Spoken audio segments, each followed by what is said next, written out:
He will never know that I left to save him from Dad, who promised to kill any man who dared to love me. I lie there and count the cracks on the ceiling as I play wife to my own father. This is really hard for me because I'm the protected daughter. I'm trying to understand how the protector of the household. This is the Unapologetic Mic, where unspoken words finally find a voice. No scripts, no filters, no judgment. Speak your truth, own your story.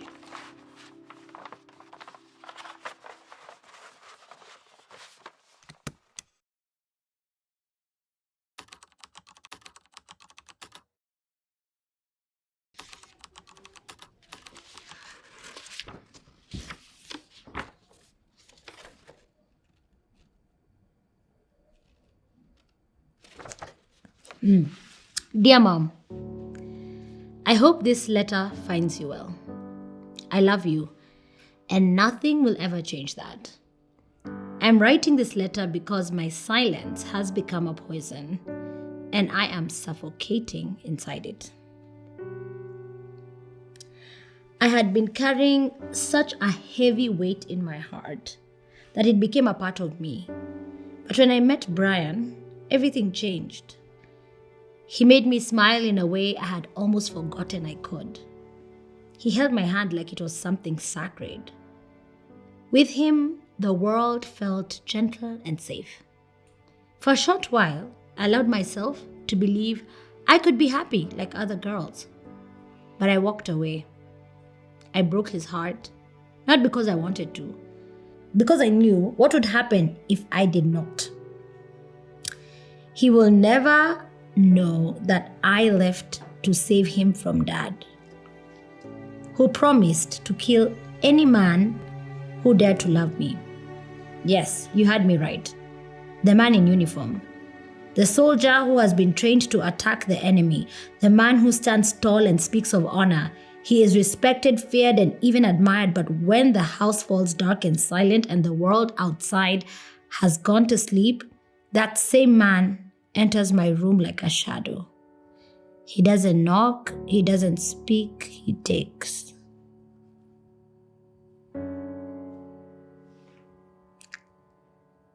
I lie there and count the cracks on the ceiling as I play wife to my own father, your husband of 26 years. I focus on the sound of the clock ticking so I don't hear the sound of my own body breaking, piece by piece. He tells me I am lucky, that this is a price I pay to live under his roof, to go to school, to wear clean clothes, and to have food on my plate. He says that if I ever open my mouth, no one will believe me. Yeah. Not the neighbors, not the police, not even you. He says death no longer scares him and that he would not hesitate to prove it. And I believe him. I have lived each day walking on shattered glass, terrified of saying the wrong thing, wearing long sleeves even when it's hot just to hide the bruises he says are discipline. I have mastered the art of silence, of folding myself small enough to disappear. I understand that you have to work to provide for us. It made sense to trust the man that you married to take care of us while you were away. You believed we were safe, especially since Dad is a soldier. And when you visit during school holidays, I see how your eyes soften around him, how you smile when he speaks, how you lean into him as if he's your peace. And it breaks me because I know that if I told you the truth, I might destroy the world you've worked so hard to hold together. But I'm tired and I can't do this anymore. I'm scared, not just for me, but for Mwende too. What will happen when I'm no longer enough for him? I cannot let my little sister go through this.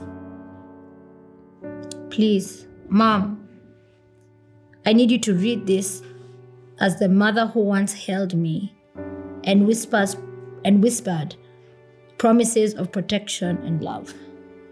I'm begging you to believe me, because I don't know how much longer I can carry this pain. Your daughter.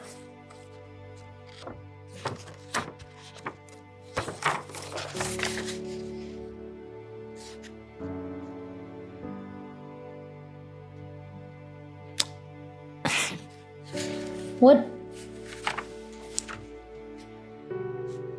This is really hard for me because I'm the protected daughter.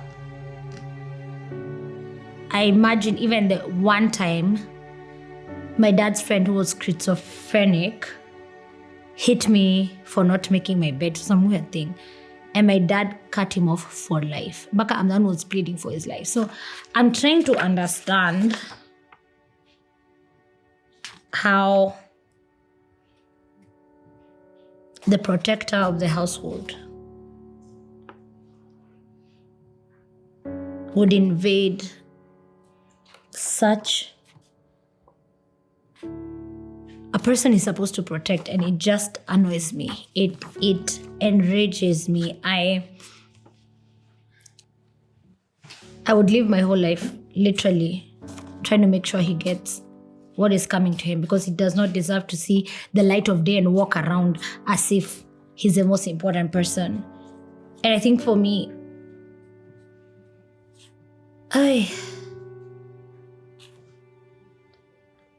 I want to just call out moms. The amount of presence that we need from our moms to just notice something is off and something is wrong. And the fact that this sweet girl cannot confide in her mother is scary. I remember the first time when I had to confess to my mother that a family friend touched me inappropriately. I knew my dad would kill him. So literally, I just didn't tell my dad, and he might watch this today. But my mom, I know your mom will protect you. I'm sure about it. I'm guaranteed. That's a confidence. I need you who's watching this and you're going through the same scenario. Whoever it is, even if it's your mom's boyfriend and not your biological dad, or whichever man is in your life and is abusing you or touching you or being inappropriate in any way, I need you to know.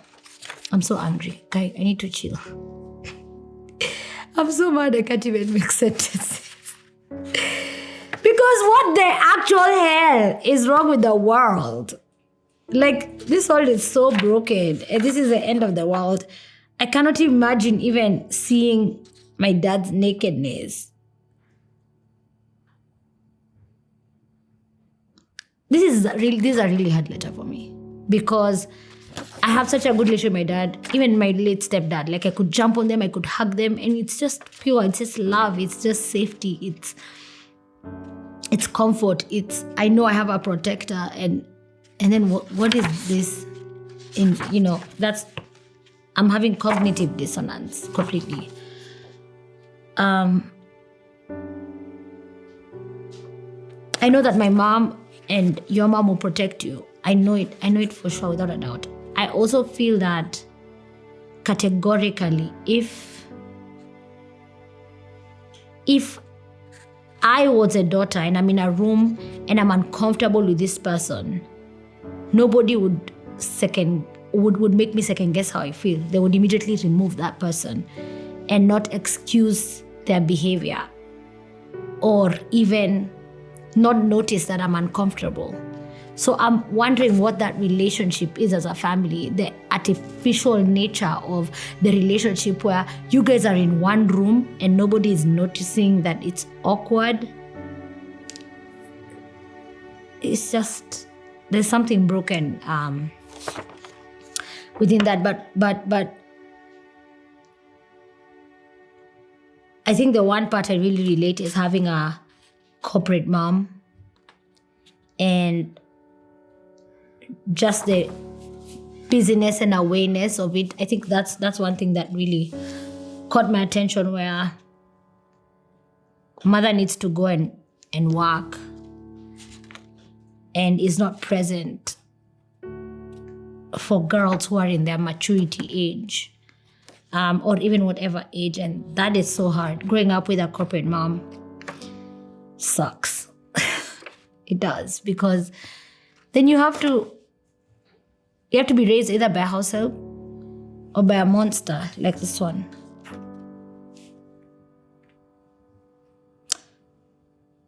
I think we need to expose men like this.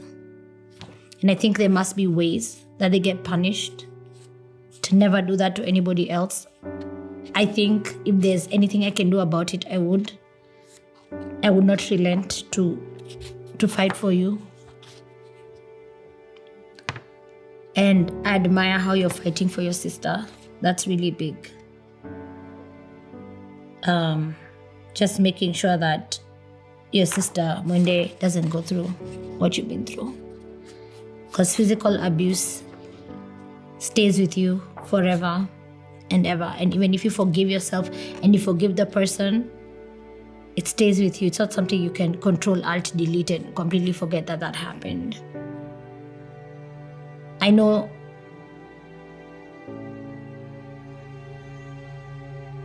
you'll be okay, but I also know justice must be served, because there's no way. We're not sweeping this one under the rug in any sense or form, and that you have so much fear.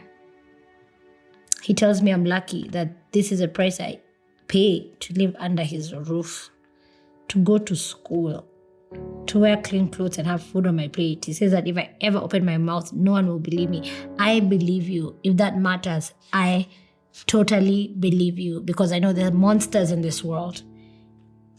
I believe you. I'm sure a couple of people on the set believe you. So don't go with that. Not the police, not even you. Death no longer scares him. Everybody's scared about death, so that's a lie. And he wouldn't hesitate to prove it. And I believe him. Well, I believe you. And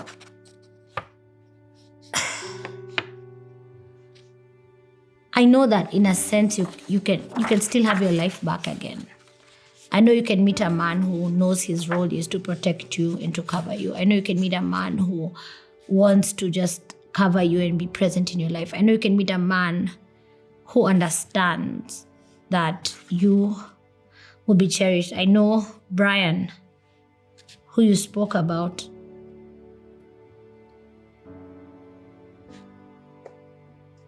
I don't know. I feel sad that you didn't even give that a chance, because as a current fiance, I don't know how people do life without serious life partners. Sorry, those are two big buttons. I don't know how people do life. You're just there like a mango seed, you have nobody to call or to do life with outside family. You're not lucky to be under his roof, and you'll be fine.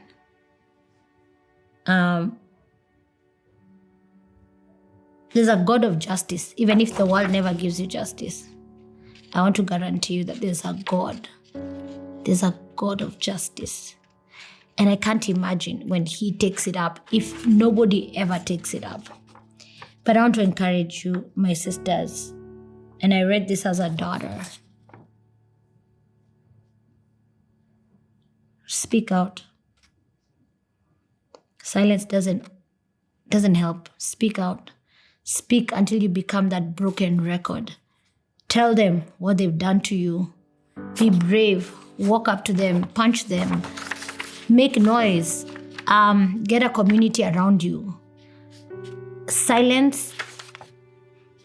The actions can silence you, but I hope that your spirit, maybe I can close it actually, because this is like ridiculous. What the actual hell?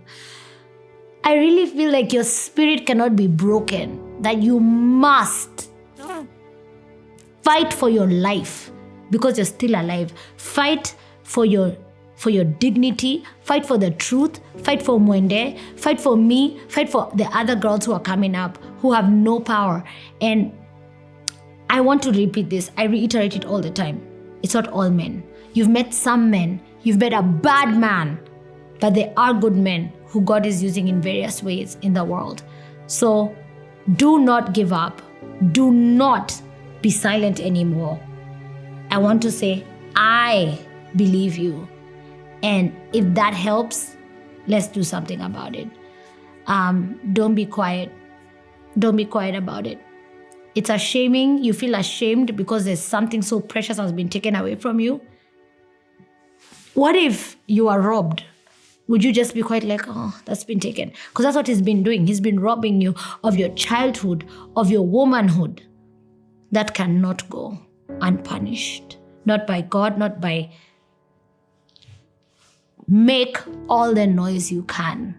It is not normal to go through abuse. Many people who are surviving now have been people who have seen cycles of abuse. And so you go and report and then someone says, ayata mimi nilipitia tungeleangi hiyo nyamaza. We're not being quiet about it.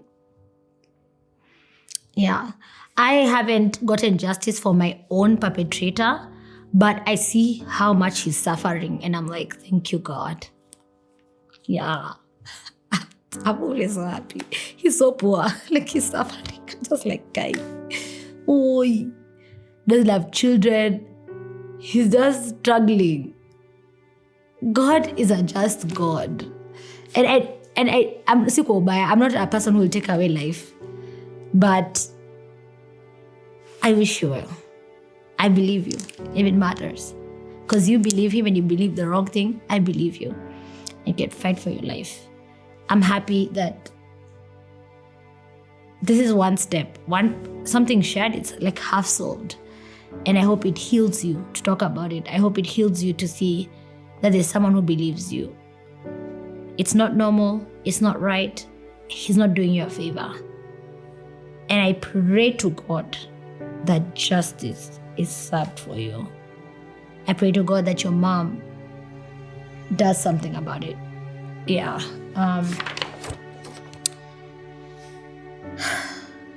I'll just say something to moms. Please, Mom, I need you to read this letter as a mother who once held me and whispered promises of protection and love. I'm begging you to believe me because I don't know how much longer I can carry this pain. Your daughter.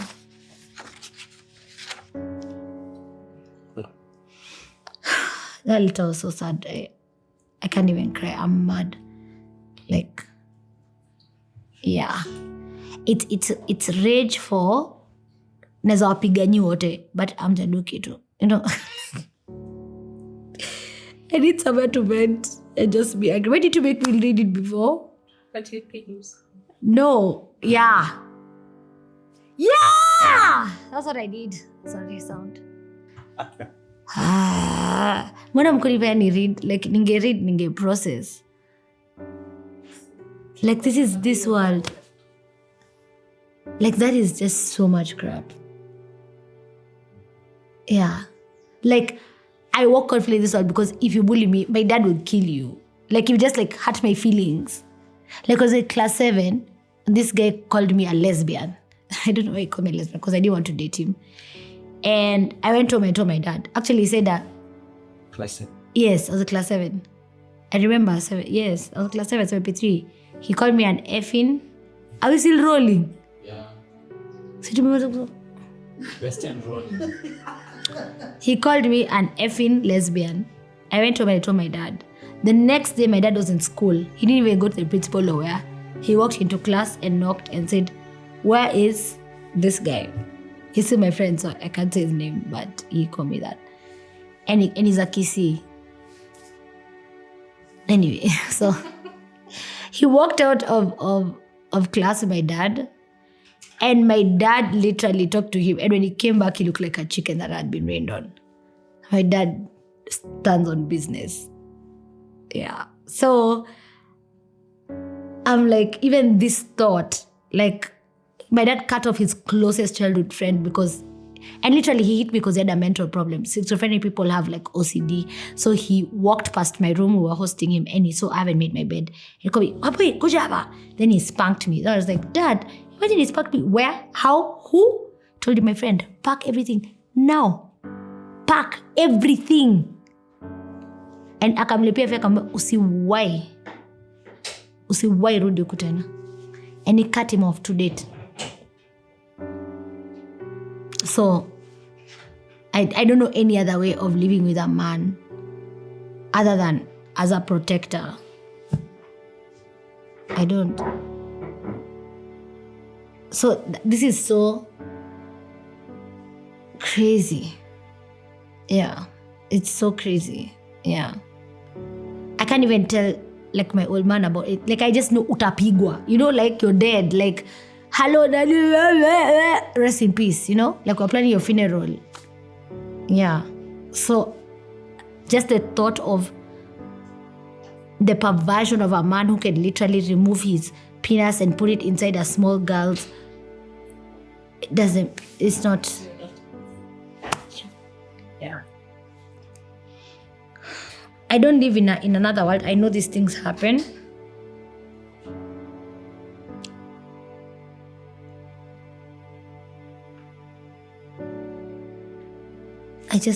I make sense. Like I brain. It's not I connect. Yeah. It's the saddest, ugliest thing. But the one thing I have, hey you guys, I have hope for the God of justice. Hey, he's bad. Ile kiboko mzee la kupigwa.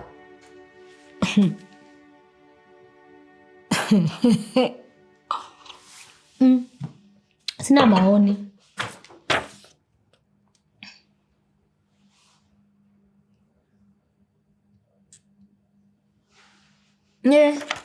Sina maoni. Nene nyumbani.